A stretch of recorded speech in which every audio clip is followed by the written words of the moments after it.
Hey guys, how are you? Welcome back to this week's edition of the Detox Divas. This call is going to be a little different from some of our normal Detox Diva calls because tonight we're going to be talking about mental health, which mind, body, soul all go together. And so this is really an important part of your entire healing journey.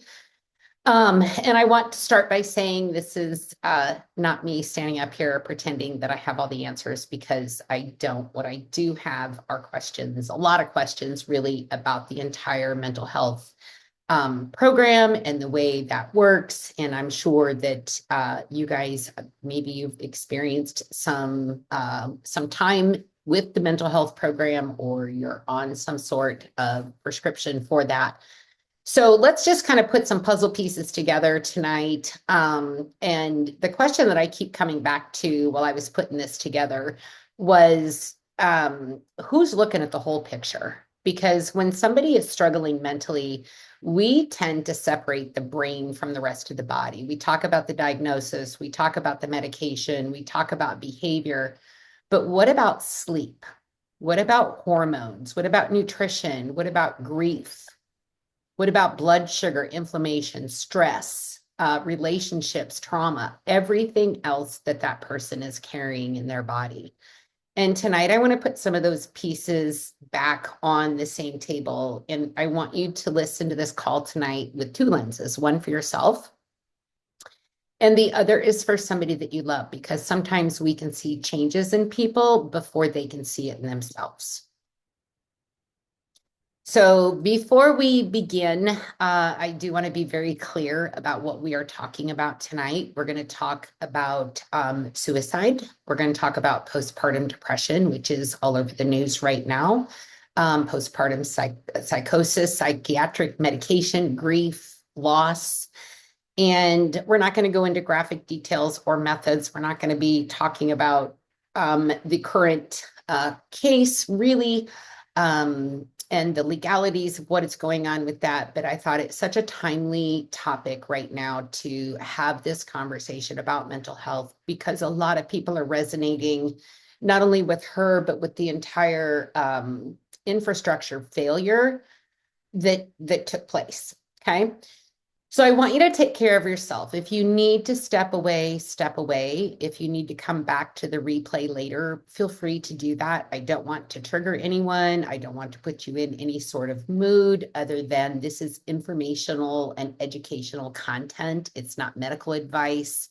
Nothing I say tonight should be used as a reason to start, stop, or change the medication that you might be on. What I do want to do is help us become better observers, better question askers, and better advocates for the people that we love and for ourselves. So mental health is health.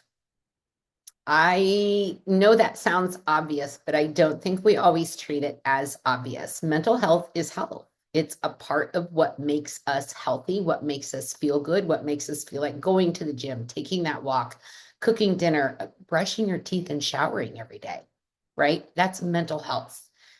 So look at that number.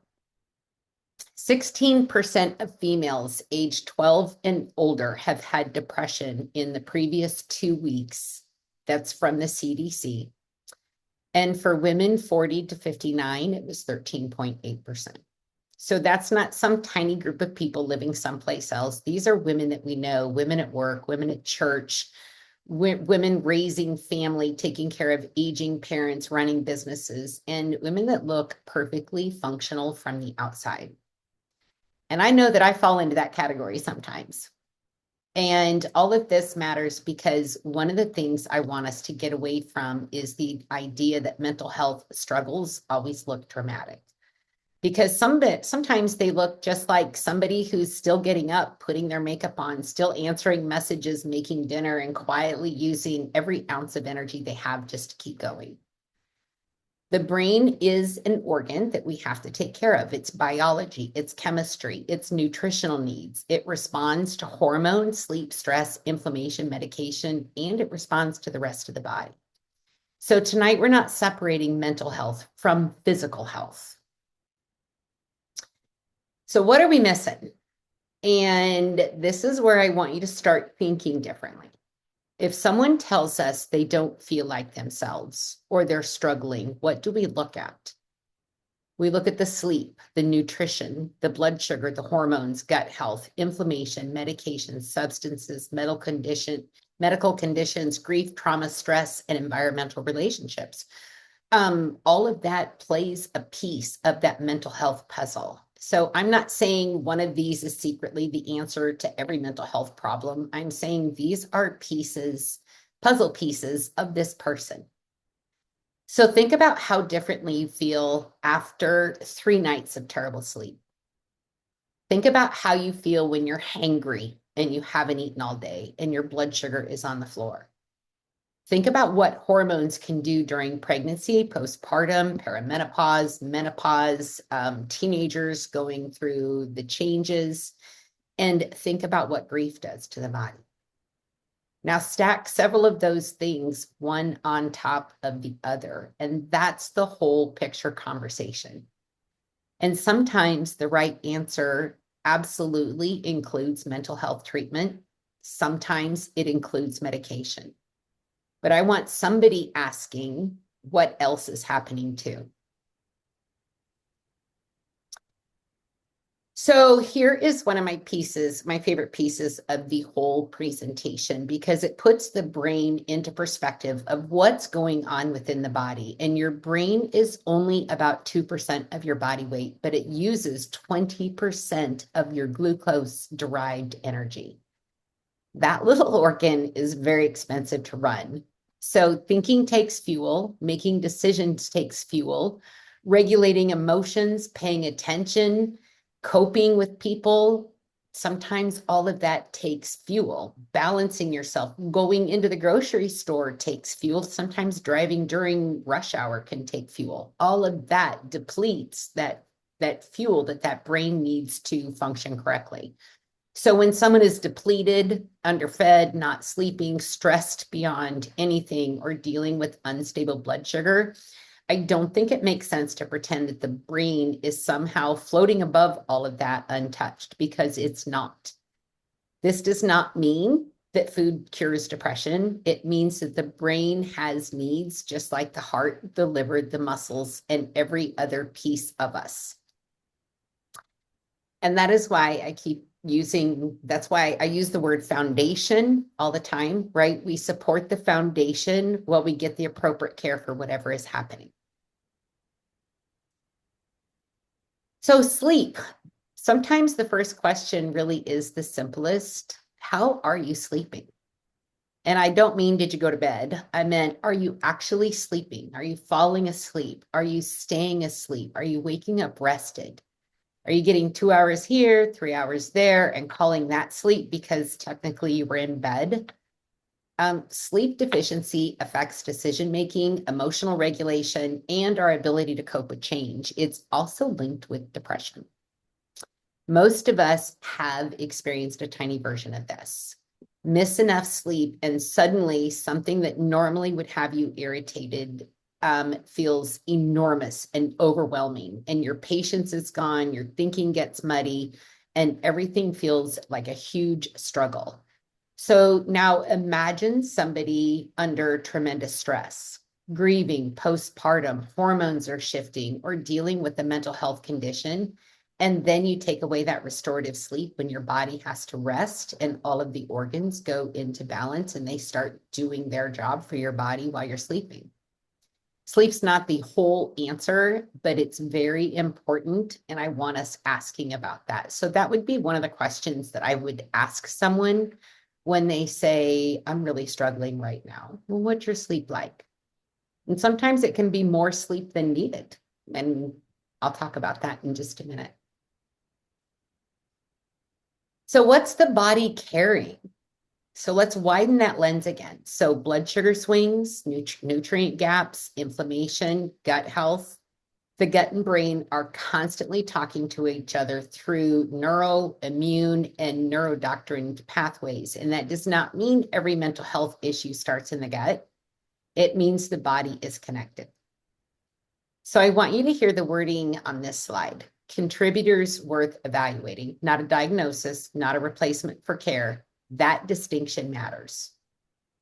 If somebody is struggling, we don't hand them a supplement and tell them they just need to fix their gut. We also don't pretend that their physical health is irrelevant. Those two go hand in hand. We ask, how's your diet? What are you eating? Are you absorbing nutrients? Are you dealing with digestive problems? Oh, who do we have here chatting? Can somebody mute that, please? Thank you.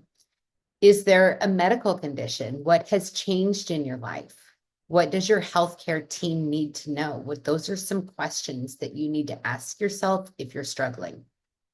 Whole person care means we stop forcing everything into one little box, because we've learned through all of these calls that we've done the past 5 years on the Detox Divas, we know that it's not just one thing. There are layers and layers of things that contribute to that overall health of what a person is going through.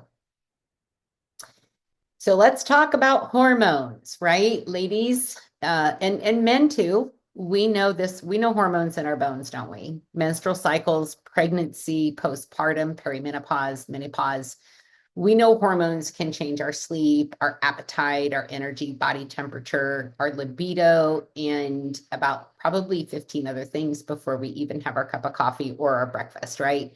So why would we act like the brain is exempt while all of that is still shifting within our bodies?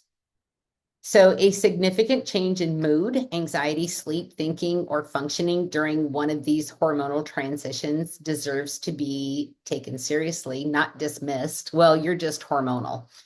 And that phrase right there has probably shut down more useful and sometimes life-saving conversations than we can count.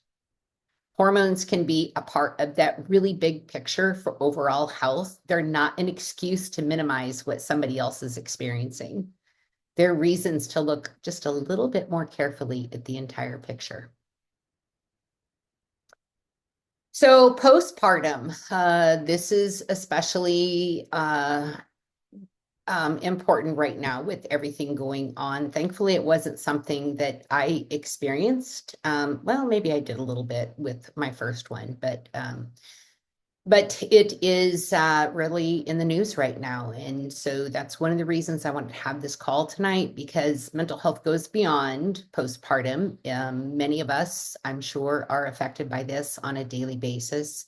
But here's some interesting information. So the CDC data on this slide shows 13.2% of women with a recent live birth reported postpartum depressive symptoms. And that's about 1 in 8 women that have just had a baby that are feeling low, overwhelmed, lack of sleep, probably not eating right, their body shifting with the hormones and everything else on the inside. And that woman in the window right there, her body has just gone through pregnancy and birth. And like I said, the hormones are shifting. She's probably overwhelmed, may feel isolated, scared, trying desperately to look like the good mother that she wants to be, when she really is. It's just she's got a lot on her plate right now. And a woman can love her baby deeply and still be struggling. And those two things can exist at the same time. It's nothing to feel guilty about, nor is it anything that somebody should be criticized for. You're not weak. So there are 3 different things. And if you know somebody that's pregnant, this is going to be a really important slide for you, and conversation that you can be cognitive of with that precious young mama that's going through all of this right now.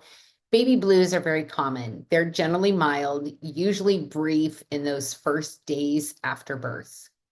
And then you have postpartum depression. It's more persistent and more impairing, and it might need an evaluation with your doctor. And then you have postpartum psychosis, and that's totally different. It's very, very rare, but it is a psychiatric emergency.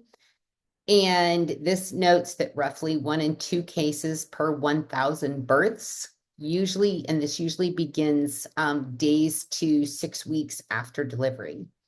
And this is where knowing the difference matters. If someone is experiencing a break from reality, severe confusion, delusion, hallucinations, or there's concern about immediate safety, that is not a let's see how she feels tomorrow situation. That is immediate care territory right now. We don't need to diagnose someone ourselves. We just need to know when what we are seeing has crossed into a level that requires that urgent professional help. So this may be one of the simplest things I say all evening. When someone says something is wrong with them, you need to listen. Don't immediately explain it away. Don't tell them they're tired. Don't tell them everybody feels like that. Don't tell a new mom, welcome to motherhood. Don't tell somebody grieving that they just need more time. They just need to talk. And your job is to listen.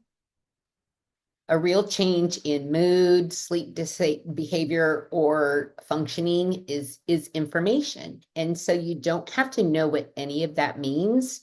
You just have to respect it enough to say, okay, something has changed. Let's get somebody to look at this. And that sometimes advocacy begins with believing the person sitting across from you and not dismissing the emotions that they are having. And trust me, I have been through this. So I am going to start teaching for just a second and just kind of tell you our story here. Todd and I have both had our own mental health struggles, and I don't want to turn our story into a neat little lesson because life definitely was not neat when we were living it. After me briefly, because Todd's is very, we'll get to Todd in a second, but after my mom passed away, I remember the 1 year anniversary, and I was just a wreck that day. And I thought, I need to get out of this house. I laid on the couch till probably lunchtime and just cried because that 1 year anniversary was so incredibly heavy. I got in my Jeep and the garage door was shut, and I had my fingers on the ignition, and I almost started my Jeep and sat in that garage with the door shut. Somehow the door opened automatically. I pulled out of the garage and I went and saw my grandma. I didn't get help. I didn't tell anyone what I had done. I dealt with it and I kept going. Probably some unhealed trauma there. Now, my husband, on the other hand, after we lost our son in December of 2020, my husband could not function. He tried to go to work. He's a project manager, so mistakes cannot happen when he's putting bids together. We had gone to a wedding in Arkansas for our niece, and he was white as a ghost. This is 7 months in grief. He was white as a ghost. I knew that he had been struggling. He would come home from work. I'm terrified he's going to lose his job.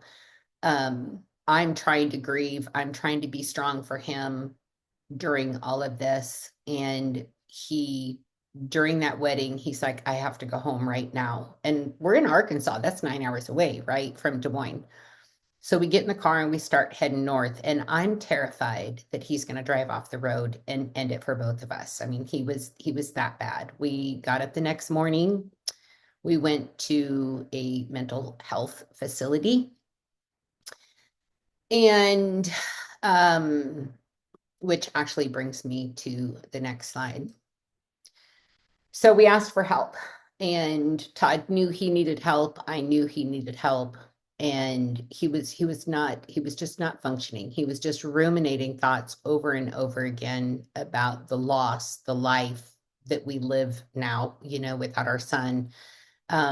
His thinking switch got turned on, and he could not turn it off, no matter how many different modalities we tried. So we went to our first mental health facility. He wanted to be admitted. This was a joint decision. And so we went there and they turned us away. He wasn't bad enough to need to be checked into that facility, but I knew that he was bad enough. looking back, I know that facility, and it probably was the best decision because those were some hardcore mental health cases that were living in there. So I'm kind of glad they turned us away, but in that moment, we were stuck. We didn't know what to do. We knew that Todd needed critical care, and we didn't know where to go. We tried another hospital. They rejected him. We had a meeting with a psychiatrist and they gave us a referral, and I had to drop my husband off at a different mental care facility that did keep him for a week. So, which helped. He had a great psychiatrist. And this is one thing that I want you to know. Going to a counselor or going to a therapist is completely different than going to a psychiatrist. Your counselor and your therapist cannot prescribe the right medicine. A psychiatrist is the one that has studied the pharmaceuticals. When you're that bad, you know me, I'm plants over pills. But when you're in a situation like that, and it's a life or death situation, because that's what it was for us, you have to have a psychiatrist to look at all of the prescriptions you were on. His own family health provider, his family care provider, had him on an antidepressant medicine, the same one for over 20 years. They don't last that long. I don't know if you knew that or not. And if you are on antidepressants and you've been on it for a while and you just aren't feeling right, then that could be a part of the problem. And it also canceled out his thyroid medicine. So he was dealing with hormones, he was dealing with grief, he was dealing with an antidepressant that was not working. And the psychiatrist is the only one that really talked to him about it. In fact, when we met with his family healthcare provider, she was going to add another mental health drug onto what he was already taking without looking at the whole picture. And I had to ask her, I'm like, what are some healthy ways that he could cope with this? What are some suggestions for diet and exercise and sleep? I told her, I said, you're not looking at the whole picture. You're just pushing a drug. And she looked at me with a blank stare on her face, like, nobody's ever asked me that. I don't know how to answer. So make sure that you have somebody with you, especially if you can't think clearly. You've got to have that advocate that looks at the whole picture of who you are as a person and what you're dealing with. So when someone is struggling, like I said, they may not have that energy or clarity and the words that just keep knocking on doors themselves and nothing's opening. So we were in a very bad place, but thankfully we did end up, I didn't give up, he didn't give up, and we finally found the path for our healing, his healing. So we're okay now. We're okay now. We've survived. And I'm so incredibly grateful. So I do want to say that this is not an anti-medical medicine conversation because, like I said, sometimes when you're in a critical situation like that, you do need something that's going to go in there and reprogram or at least stop the overproduction of the different chemicals that are going on in your body so that you can think clearly. Okay. Medicine is appropriate and medicine can be life-saving. So my concern is not that medication exists. My concern is whether we are monitoring the whole picture. Todd was failed in that situation. Are we communicating? Are we following up? Are we reassessing everything that's going on? Todd went back to that same psychiatrist for a year, every 4 weeks. Well, at first it was like weekly, and then it was every 4 weeks. He would go back. They would talk about how he's feeling. There were several medication adjustments along that journey. And just so you guys know, he is okay with me talking about this because he knows that his story can save someone else. Okay.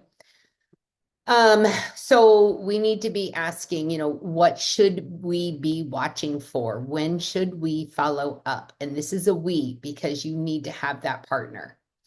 Who knows the complete medication list that your person is taking? including the supplements and the over-the-counter products that you might be taking, sleep aids and things like that. You've got to have that whole picture, because that psychiatrist, just like I always say, run the product information pages through your pharmacist, because they're going to have a better understanding of how everything works together. Why his pharmacist didn't catch what was going on, I don't know. But the psychiatrist caught it. So if you're in a situation where you do feel like you need some medicine to get out of that hole that you're in, a psychiatrist is who you need to see. Okay, I want to make that very clear. Please go see a psychiatrist. It does not mean that you're crazy. It does not mean that you've lost it. It means that you have a good eye from somebody that is trained in that area. Okay.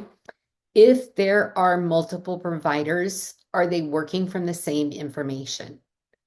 And please hear this one clearly. Never, ever, ever, please don't stop or change psychiatric medication on your own because of something you heard on a wellness call.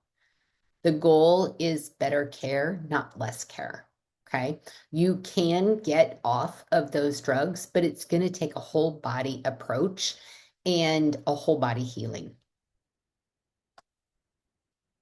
So we're not here for the headlines. This is where the current trial comes into tonight's conversation. And I'm not going to talk about me trying to try the case. Everybody's got an opinion on this. I'm not deciding guilt. I'm not deciding cause. I'm not assigning blame. But what caught my attention was the bigger system question raised by the record of how care was being delivered. And when you see a complicated mental health story involving multiple medications, medication changes, different providers, telehealth, postpartum, and then a family trying to navigate that care, I think it is reasonable to ask whether anybody had the entire picture in front of them. And that is the only reason I'm bringing the case into tonight, not for sensationalism, but just for that question right there. Who is overseeing all of it?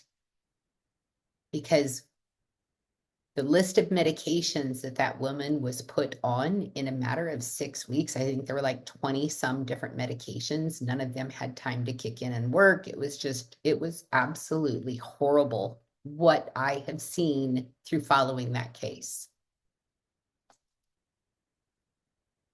So here's that question again. Multiple prescribers, many prescriptions and medication changes in that very short window of care. Care was delivered by telehealth, providers who did not communicate with each other, 5 views, and no whole person was looked at. So look at the image there on the slide. Each piece can be accurate and still not be enough. One provider may understand one symptom, another may know one medication, another may have seen the person at a different moment. But if those pieces never come together, who's looking at that person? And that's the part I want you to take home, take into your own healthcare, whether we are talking about mental health or anything else. Okay. Specialists are extremely valuable and different providers are valuable, but somebody needs the medication list.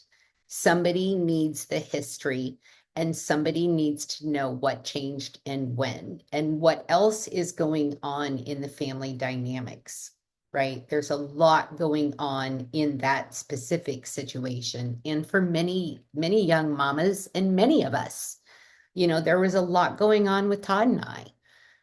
He was manic sometimes. There were times when he would get up out of bed and we would go sleep in the living room for a couple hours and then we'd go back up to bed. But wherever he was, I was not far behind him because I didn't know what was happening myself.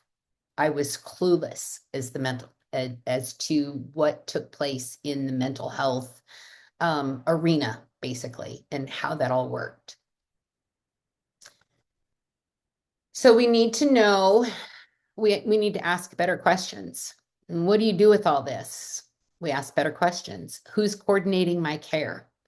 Does this provider know everything I take? What should we watch for after this change? When is follow-up? Could something medical, hormonal, or nutritionally be contributing to what is going on in my life right now? What symptoms mean I need urgent care? Take a screenshot of this, you guys. This is really important. You're not being difficult because you want to understand the plan. You're being cautious. And if you can't do that, if you can't function at that level, make sure somebody goes with you. Okay. They're not confrontational questions. These are good questions. And if you're the person helping someone else out on this, write things down because your memory's not going to work. There's going to be a lot of stress, a lot of worry, and a lot of heaviness in your own soul as you're navigating and holding this person's hand through that journey. Keep a current medication and supplement list. Write down in a journal, in a notebook, on your phone, someplace, write down when symptoms change. Write down when a medication change, and bring that information with you when that person goes to see the doctor. And when you're scared or exhausted, your memory is not going to be at its best anyway. So that little notebook, that little notepad in your phone, whatever that is going to be a powerful advocacy tool for you and for your loved one. So know which level you are in. I love this slide because it kind of gives us a simple way to think about support, right? There's everyday support, and that's sleep, nutrition, movement, minerals. Minerals are so important. Connection, stress, work, and steady care. And those things matter. And we should be doing them before everything's on fire. But it can go very quickly. So you've got to make sure that that checklist is taken care of. Your daily support and care at a personal level, you need to make sure that that's all, those boxes are checked. And then there is the urgent evaluation. Okay. Something has changed. It may not be an immediate life-threatening emergency, but it needs professional eyes on it soon and not eventually. And then there's the emergency, immediate danger, a break from reality, thoughts of harming yourself or someone else. You've got to get help right now. That's your danger. Okay. And if you love somebody and they're experiencing that, it is your job, even if they're going to be mad, to get them the help that they need. The mistake we don't want to make is trying to use an everyday support tool in an emergency situation. Magnesium spray is not an emergency intervention. A cup of tea is not an emergency intervention. A supplement is not an emergency intervention. So you have to know which level you are in and then respond to that level. Here's another screen I would like you to take a photo of and share on your timeline if you feel, because these are some important numbers that somebody may save. And I would encourage your audience to save this so they can find it again. Okay. If someone is in immediate danger, you call 911 or you go to the nearest emergency room right now. The 988 suicide and crisis line is available by calling or texting 988 24 hours a day. They may not be able to give you the care that you need in that moment, but it's going to be somebody to talk you down off of a ledge. Then there is the crisis text hotline, and that's 741-174. Text home to that number. Then we have the National Maternal Mental Health Hotline. Okay, it's free, it's confidential, it's available 24/7, and it's available in English and Spanish. Then there's Postpartum Support International, and that's also a helpline right there. It's not a crisis line, it's a support line, someone just to kind of talk to that's trained in that, that's going to help talk that young mama off the ledge of whatever that current situation in her immediate life, what she's going through. You don't have to memorize these, obviously, but screenshot it, save it, and hopefully you never need it. But if you do, I want you to have this. So let's go into a couple supplements that come to mind that can help support somebody at the mind level. Okay, we're going to start with mind. This is your foundation for somebody that is dealing with situations. This is not going to be something you shove down somebody's throat when they're in a crisis situation. This is something that they're going to use ongoing with approval from their psychiatrist or whoever's treating their care. So I'm going to be very careful with the language on these next few slides because these products are not treatments for mental health conditions. Mind is a nootropic whole food blend that I look at as nutritional support for focus, memory, mood, and mental clarity. The formula is built around whole foods and adaptogenic ingredients, and the slide highlights the cognitive support, mood support, nutrient density, and the fact that it can be used hot or cold. And for me, the connection to tonight is simple. If we're going to say the brain is part of the body, then supporting nutrition is part of the supporting foundation. But foundation and treatment are not the same word. If somebody is dealing with depression, psychosis, suicidal thoughts, or another mental health condition, mind is not a substitute for appropriate professional care. Mind is very helpful for me. And for most of you, you know that during that time, my husband was going through all of that. I got through it with my own crutch. And I was drinking every single day from about 8 in the morning until I went to bed at 11 o'clock at night. Now, when I get those cravings, I just make myself a fun little mocktail using Mind. And I've gotten quite creative with that. And it is really good. Oh, time. Oh, No. I don't know who that is. Grab. Hold on. And got it. Okay, thank you. So Mind is going to be your balance, and it does give me that calm, but again, it's not an emergency situation type thing, but it is great for supportive care once they've gotten the help that they need. Nova, who loves their Nova brain fuel? My goodness, is this another? This one fits perfectly into the support foundation conversation. This is a micro ground nootropic coffee blend, and the slide focuses on the focus and the clarity, the clean, steady energy, the cognitive support, and really the convenience, right?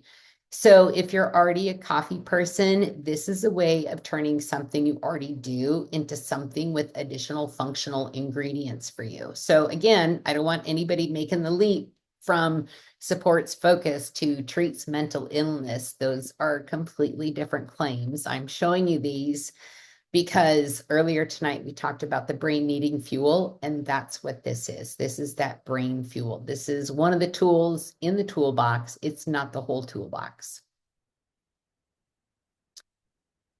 Sleep. We said it at the very beginning of this presentation tonight. The first question you ask someone is, how is your sleep? Okay.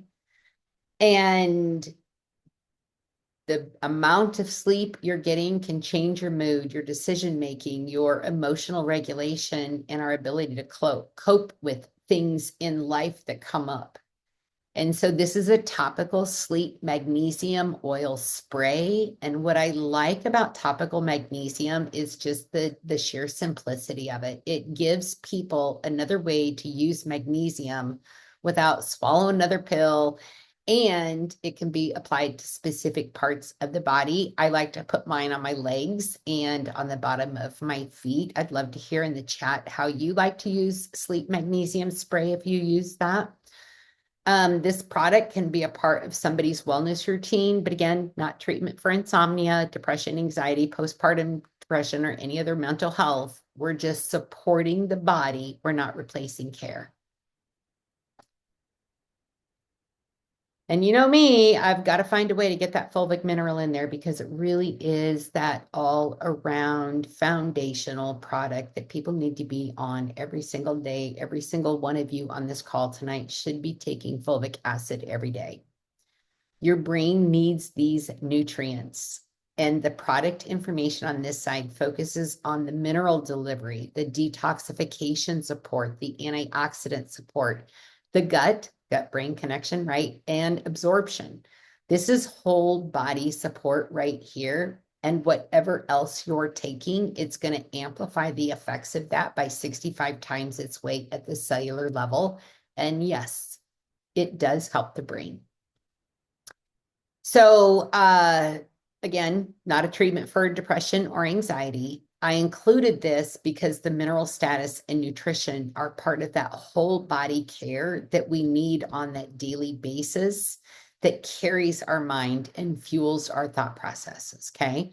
That is the theme I want you to keep hearing. Support the foundation. We say that all the time on these calls as part of root cause healing and terrain health. And the brain needs that same support. So if somebody has a true nutrient deficiency, that's worth identifying and addressing appropriately, but we don't, again, diagnose. But fulvic is one way I personally think about mineral replacement inside is a much bigger wellness picture in practice. So mental health is real health. Mental health is real health, okay? Somebody can look completely functional and still be struggling. Somebody can be asking for help without knowing the right words. And supporting the whole person can include appropriate professional care, sleep, nutrition, movement, connection, stress support, and evaluating what else might be contributing to that. Not one instead of the other. This is whole body healing, mind, body, and soul together. And if there's one thing I hope changes after tonight, I hope we become a little bit slower to then dismissing somebody when they say, I don't feel like myself. Ask another question. Listen a little longer. And if something feels truly wrong, help them get it looked at. And if you have questions about anything you've heard tonight, reach out to the person who invited you. And if you are the person somebody trusts enough to tell, treat that person like every syllable that comes out of their mouth matters, because it does. Because together, in this community, we rise together. So next week, I will be traveling. I'm taking a road trip to West Virginia to go to the Dr. Barbara O'Neill conference. I will be a vendor with a couple teammates. Super excited about that. So next week, she is going to be teaching for me for the night, and she is teaching the benefits of maintaining an alkaline body, which is perfect because we've got a brand new product that we all need to learn about, and she is going to be the one that delivers that. So you will still have a Diva call next week. Tiara is going to be doing it August, what is it? Not 20th. That's tonight. I grabbed her image from this morning. We had dates mixed up. So it'll be the 27th, 7 o'clock Central, right here, coffeetalkwithtina.com. And I want you to show up for her like you do for me. Okay. Bring your questions, put them in the chat. She is so incredibly knowledgeable, and give her the same energy that you give me each week. And I'm excited to sit back and hear what she brings to the Detox Diva call. So this month's free product is Purge Tonic. I want to get this to you before I let you go, because Purge Tonic is an amazing 7-herb blend with burdock root, rhubarb root, dandelion root, powder bark, cat's claw, sheep sorrel, and golden seal. Now, if you were on my ESSIAC call the other day, you will notice some familiarity in this tincture that is also in that 4-herb historical blend that we have called ESSIAC tea. So this is, you can get this free with any qualifying 100 CV order if you're brand new. And if you have had an account with us, then you would need to just put a 100 CV order on auto delivery, and that can be changed at any time. So if you're already placing that qualifying order, this will be coming automatically to you. And then finally, I want to make sure that you all know part of mental health, whole body healing is detox. And it's one of the things I love to talk about the most, if you don't know that. So we start on September 8th. It's called the petrochemical detox. This one is a little different than the other detoxes that we have done. This has one tea that we drink. Everything else is going to be applied topically. We're going to support the liver, the lymphatic system, and the adrenal health with this kit. And we've talked about the petrochemical exposures before. And once you start looking, I know I've had several people message me like, I didn't realize that had petrochemicals. I didn't realize that had petrochemicals. I think the biggest one for me was the receipts that we get when we check out at the store, the gas station, the grocery store, clothes shopping, Menards, whatever it is. There is a chemical that enters the bloodstream from those receipts that enters the bloodstream within 20 seconds. So we're exposed daily. So this is a very important detox. I've not done this one before. I have no idea why I never looked at it before. I don't know why I've not led one of these, but I'm so excited. And I truly hope that you really consider this if you've not done a detox with this before. This is going to go after the fat cells, which is going to be really cool because people are going to be losing inches as well, because that's where those toxins are stored. Your body has no idea what to do with these foreign ingredients or chemicals that enter our body. And so it stores them in those fat cells to protect the other organs. And we're going to go after them starting September 8th, and it's a 21-day cleanse. So it's going to take some consistency. It's going to take some dedication. And it's going to take a commitment to yourself. And let me tell you this, you deserve it. Okay. 21 days, 4 tools, 1 decision. All right. I am done with this call for tonight. So I just want to take a moment and thank you so much for being here. I know that was kind of a heavy call for some of you, especially if you are dealing with mental health issues right now yourself. But if I can say anything to you, it will pass. But find somebody to listen to you, find somebody to hold your hand, find somebody to look at the whole picture. Because if they're not looking at the whole picture, you could be over medicated, you could be given supplements that are or medications that aren't working correctly, they're counterproductive to something else going on in your body. Like the one my husband had been on for 20 years. It directly affects the thyroid, yet she didn't know that. And so she kept increasing the dose and increasing the dose. So make sure that you understand your health care plan and you've got somebody that knows what you need. And don't forget that it's okay to reach out. You don't have to be in a crisis mode to call one of those numbers if you need someone to talk to. Okay. I love you guys. Have a great week. And thank you for being here. I'm so appreciative of you guys showing up every week. It makes me so happy to see your beautiful faces. So thank you so much. Have a great evening, and I love you. Bye-bye.